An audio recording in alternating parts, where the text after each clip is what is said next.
Hello friends, welcome to run study. आज के इस वीडियो में हम 8 जनवरी 2022 फर्स्ट शिफ्ट में पूछे गए प्रश्नों का एनालिसिस करेंगे कि किन किन टॉपिक से हमारे जो आज के फर्स्ट शिफ्ट में प्रश्न पूछे गए, ताकि जिनका एग्जाम कल या बाद में है वह उन टॉपिक पर अच्छे से फोकस कर सके, उनके रिवीजन कर सके। क्योंकि क्या होता है, एक ही पैटर्न फॉलो किया जाता है पूरी एग्जाम के दौरान।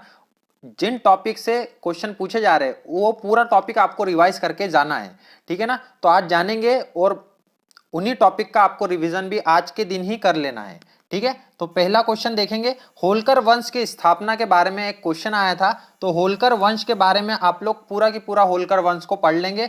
जैसे कि होलकर वंश की यदि स्थापना की बात करें तो मल्हार राव होलकर ने इसकी स्थापना की थी। मल्हार राव होलकर ने होलकर वंश की स्थापना की थी। इंदौर साइड में जो वंश था, मालवा क्षेत्र में, वह होलकर वंश था, ठीक है। दूसरा क्वेश्चन था जय विलास पैलेस को लेकर। जय विलास पैलेस या जय विलास महल को लेकर एक क्वेश्चन आया था। तो जय विलास महल के बारे में भी आपको पता होना चाहिए कि जल विलास महल यह ग्वालियर में स्थित है, ठीक है। ग्वालियर में स्थित है ये, तो आपको पता होना चाहिए। अब देखो, यहां से हमें एक चीज ये पता चलती है कि ग्वालियर के बारे में प्रश्न पूछे जा रहे हैं, इंदौर से रिलेटेड प्रश्न पूछे जा रहे हैं, ठीक है ना। तो आपको ग्वालियर और एक और ग्वालियर के साथ में आपको याद रखना है ओरछा। ओरछा के बारे में भी आपको पढ़ना है और ग्वालियर के बारे में पढ़ना है, क्योंकि ये दोनों शहरों को यूनेस्को की सिटी सूची में शामिल किया गया था। तो इसलिए इससे क्वेश्चन पूछता है और पूछेगा भी। अभी जो एग्जाम 1-1.5 महीने चलने वाला है उसमें ग्वालियर और ओरछा से संबंधित प्रश्न जरूर पूछे जाएंगे। तो आपको ओरछा और ग्वालियर के बारे में पूरा की पूरा जितना भी उसके बारे में जानकारी है वो सारी की सारी पढ़ लेना है, ठीक है। फिर पूछा था तात्या टोपे की समाधि। तात्या टोपे की समाधि कहां पर है? शिवपुरी में है। तात्या टोपे की जो समाधि कहां पर है? शिवपुरी में है तात्या टोपे की समाधि। तो समाधि से रिलेटेड क्वेश्चन भी इसमें पूछा गया है। तो समाधियां जितनी भी है वो सारी की सारी आपको पढ़ लेनी है। नेक्स्ट क्वेश्चन की बात करें तो विटामिन डी का नाम पूछा था। विटामिन डी का जो नाम होता है वो क्या होता है? तो कैल्सीफेरॉल। कैल्सीफेरॉल इसका नाम होता है, कैल्सीफेरॉल। तो मतलब विटामिन के बारे में आपको सब पढ़ना है, विटामिन, उनके नाम तथा उससे होने वाले रोग, ये सारी चीजें आपको पढ़ लेना है, ठीक है।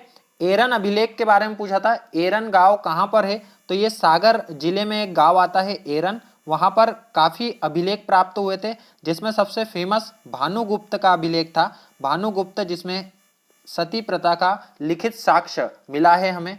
अगला क्वेश्चन हमें पूछा गया था भोपाल गैस त्रासदी के बारे में।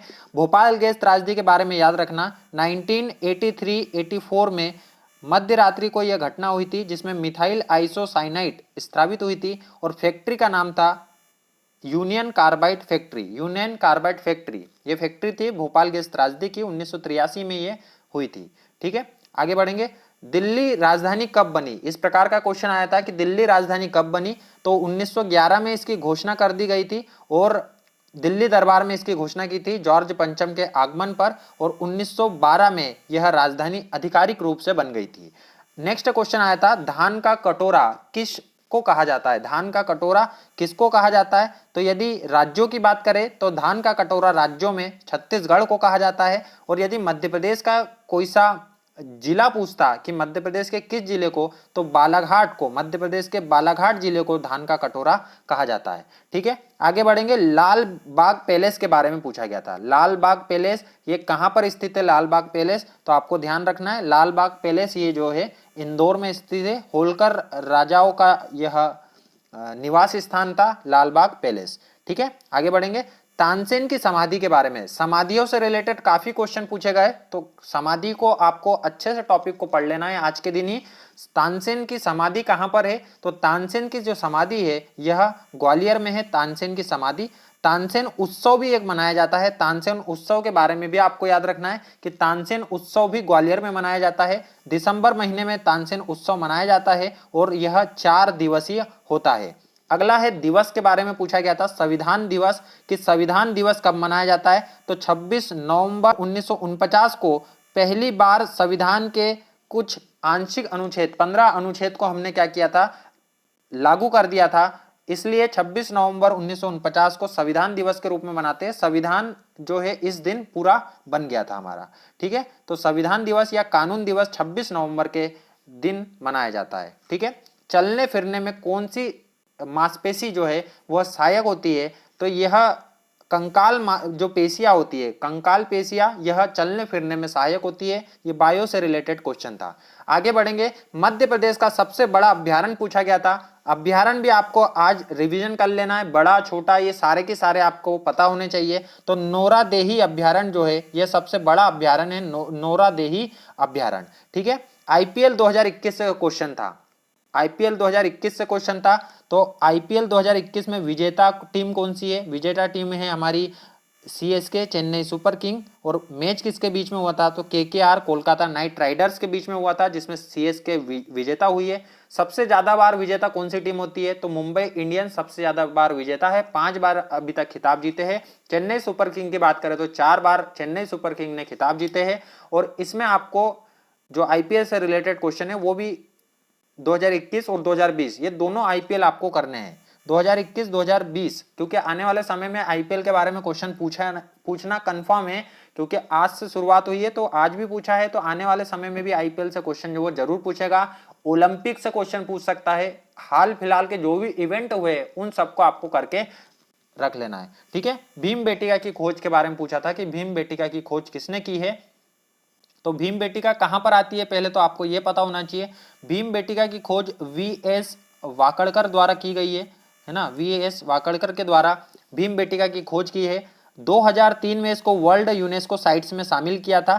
तो यूनेस्को साइट से क्वेश्चन पूछ रहा है। तो अपने यहाँ पर 3 यूनेस्को धरोहर है, एक तो भीम बेटिका, एक होता है अपनी सांची और एक है खजुराहो। तो ये तीनों साइटों के बारे में आपको जानकारी रखना है, क्योंकि यूनेस्को से इस बार क्वेश्चन पूछने की संभावना इसलिए ज्यादा थी, कारण था कि जो 39वीं 40वीं साइट इस बार की हमारी जो बनी है, एक तो रामप्पा मंदिर और दूसरे जो 40वीं नंबर की है वो धोलावीरा, गुजरात का धोलावीरा शहर, ये 39वीं और 40वें नंबर की साइट्स इस बार घोषित की गई है। इसलिए मध्य प्रदेश की यूनेस्को साइट से क्वेश्चन पूछना तो स्वाभाविक क्वेश्चन है ये तो। ठीक है। आगे बढ़ेंगे। भूख प्यास का केंद्र पूछा है कि कौन सी ग्रंथि भूख प्यास का केंद्र होती है दिमाग में? तो हाइपोथैलेमस, जो हमारा हाइपोथैलेमस होता है यह भूख और प्यास का केंद्र होता है, हाइपोथैलेमस। ठीक है, याद रखना ये चीज। गन्ना उत्पादन में सर्वाधिक, तो गन्ना उत्पादन में यदि राज्यों की बात करें तो यूपी गन्ना उत्पादन में सर्वाधिक है। और यदि अपने जिलों की बात करें तो जिलों में याद रखना है आपको, नरसिंहपुर जिलों में, नरसिंहपुर में सर्वाधिक गन्ना होता है। ठीक है। न्यूटन का नियम, तो बल का जो न्यूटन का नियम है F = ma, यह पूछा गया था। न्यूटन का नियम में F = ma पूछा गया था। आगे बढ़ेंगे। आईएमएफ से रिलेटेड क्वेश्चन आया है। आईएमएफ मतलब इंटरनेशनल मॉनेटरी फंड से रिलेटेड एक क्वेश्चन आया है, तो ये भी आपको याद रखना है। इसका मुख्यालय वॉशिंगटन डीसी में है, वॉशिंगटन डीसी में इसका मुख्यालय है। 1945 में इसकी स्थापना की गई थी। और ये तथा वर्ल्ड बैंक दोनों का मुख्यालय और स्थापना सेम है। वर्ल्ड बैंक की स्थापना भी 1945 में की गई थी और उसका मुख्यालय वॉशिंगटन डीसी में ही है। और साथ में आपको याद रखना है कि वर्ल्ड बैंक में और आईएमएफ में कितने कितने सदस्य है? तो वर्ल्ड बैंक में 189 सदस्य है और आईएमएफ में 190 सदस्य है। अंडोरा 190वां सदस्य इसका बना था। अगला क्वेश्चन था बाण सागर परियोजना से रिलेटेड। तो बाण सागर परियोजना यह शहडोल जिले में परियोजना है। शहडोल जिले में इसका बांध बनाया गया है और सोन नदी पर यह बांध बना है। इससे अभी हाल फिलहाल में नहर परियोजना निकाली गई है, जो कि एशिया की सबसे बड़ी नहर परियोजना है। मिर्जापुर, उत्तर प्रदेश वगैरह वाले जिलों में पीएम मोदी ने इसका उद्घाटन किया था, मतलब देश को समर्पित किया था। कहां पर? मिर्जापुर में। इसलिए इससे रिलेटेड क्वेश्चन इस बार पूछा गया है। आगे बढ़ेंगे।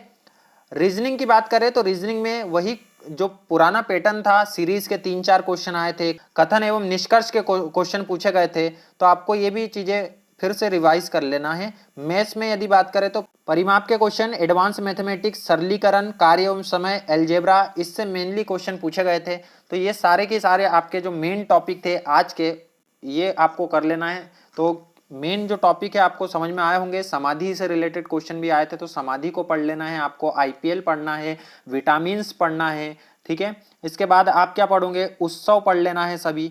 उत्सव से भी क्वेश्चन पूछे गए थे, दिवस से क्वेश्चन पूछे गए थे, महल एवं मंदिर से क्वेश्चन पूछे गए थे। तो इतनी चीजें तो आपको करनी है।